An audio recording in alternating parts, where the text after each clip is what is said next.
La grande matinale. Iveco Ameizo, est-ce qu'on peut dire que la République démocratique du Congo est une démocratie? Je dirais autrement. Je dirais qu'au plan démocratique, la République démocratique du Congo, RDC, est un véritable scandale. Non seulement, tout le monde sait maintenant que le vrai nom de Joseph Kabila n'est pas congolais, mais rwandais.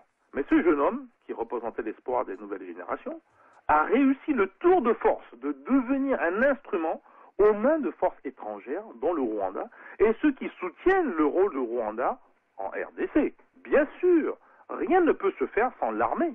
Alors face à des partis d'opposition qui oublient que les déterminants de la puissance reposent sur l'argent et le pouvoir de contrôle de l'armée, les élections présidentielles au Congo démocratique se passent et se ressemblent. Les élections présidentielles légitimées par les puissances occidentales, étrangement silencieuses d'ailleurs ces derniers temps sur la RDC, sont fondées sur des résultats qui ne sont pas, ou plutôt qui ne sont conformes ni à la vérité, ni à la justice.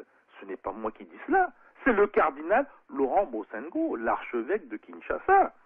Mais voyez-vous, que peuvent faire des ecclésiastiques, eux-mêmes alors qu'ils sont dépendants du bon vouloir du pape Benoît XVI, très silencieux sur la contre-vérité des urnes d'ailleurs. Mais l'archevêque, les ecclésiastiques, ils ne peuvent être qu'obéissants, car dans le royaume du Vatican, qui se trouve d'ailleurs à Rome, qui n'est pas en Afrique, il faut s'aligner sur les pouvoirs en place pour continuer à préserver dans la naïveté une grande partie de la population africaine, congolaise en l'occurrence, qui ne dispose pas des informations adéquates pour comprendre les enjeux de puissance. Et là, dans ces enjeux de puissance, Vatican a une position qui, à un moment donné, finit par s'éloigner de la vérité, celle qu'on ne trouve d'ailleurs ni dans la Bible ni ailleurs, puisqu'il s'agit de la contre-vérité. Pour être clair, il est préférable d'avoir un gouvernement faible dans un État doté des plus grandes richesses minérales au monde pour que des groupes organisés, parfois au plan mondial, continuent à y piller l'essentiel des matières premières et donc les richesses des Congolais. Alors, pour le pape, est-ce que l'on peut aller au paradis si l'on vole le Congo? Il faut demander au pape de répondre à cette question. Pour Joseph Kabila, peut-on jouir d'un soutien sans faille de sa population si l'on est un président quand c'est l'armée qui redéfinit la démocratie en s'occupant de son investiture? Parce que c'est bien l'armée qui lui a remis comme président, c'est pas les urnes. Et que dire de l'assassinat de nombreux Congolais, grands défenseurs des droits humains, de la démocratie et de l'égalité des droits, et que l'impunité ambiante et la corruption tendent à faire passer par perte et profit? Mais quelle Afrique, quel Congo dit démocratique? Iveco Ameizo, ne faut-il pas changer le nom de RDC en enlevant la partie démocratique pour que cela colle mieux à la réalité? Autre question, que font les partis d'opposition, notamment Étienne Tshisekedi, le gouvernement du Rwanda ou les Nations Unies? Peut-être qu'il faut de manière temporaire enlever le qualificatif de démocratique, mais peut-être aussi celui de république. Parce que la contre-vérité des urnes, et puis le scandale qui se passe au niveau du vol et du pillage de ce pays, les laissés pour compte dans les différentes parties, régions de ce pays que je connais bien, ne méritent pas le terme république. Mais que reste-t-il alors? Le mot Congo tout seul? Mais il y aurait confusion avec l'autre république du Congo, là où Brazzaville. Mais au fond, mais Congo, mais c'est peut-être le même peuple. Ils parlent d'ailleurs la même langue, Lingala. Il faudrait peut-être les réunifier. C'est pas le petit bras de fleuve qui va à la mer qui va les séparer. C'est bien la colonisation qui a fait tout ça. Pourquoi les Africains ne peuvent pas s'asseoir autour d'une table et y penser?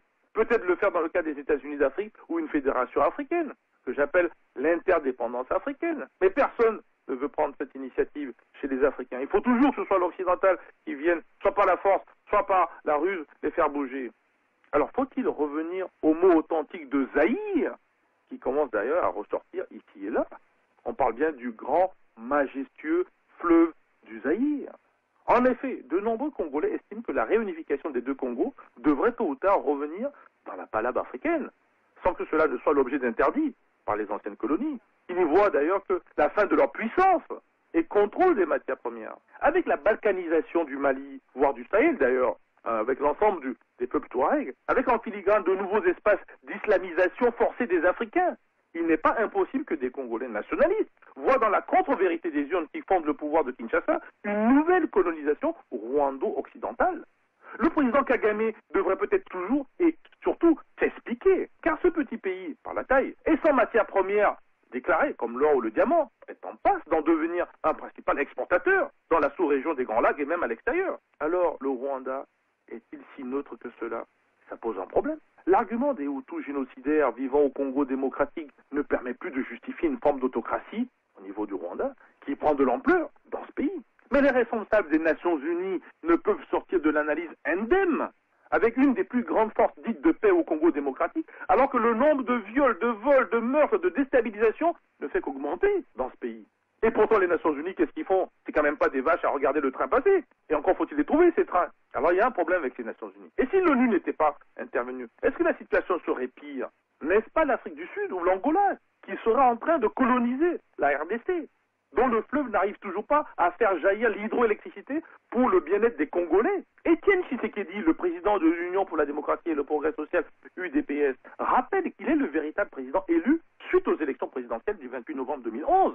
Il choisit d'entrer dans un marathon démocratique en créant un nouveau parti rassembleur ou groupe rassembleur qu'on appelle la majorité présidentielle populaire, MPP, en opposition à la majorité présidentielle MP de Joseph Kabila. Comme quoi, et sans un jeu de mots, un P peut faire la différence malgré l'annonce du miraculé et technocrate Augustin Matata Ponyo comme Premier ministre de la contre-vérité des urnes dans le pays qu'on devrait peut-être appeler République du Congo sans la démocratie. Merci Yves Maïzo pour cette chronique afrocentrique consacrée à la RDC. Demain, nous parlerons du Togo. Vous nous parlerez du Togo. Le demi-pardon de Faure Gnassingbe permet de démanteler le RPT et de créer UNIR.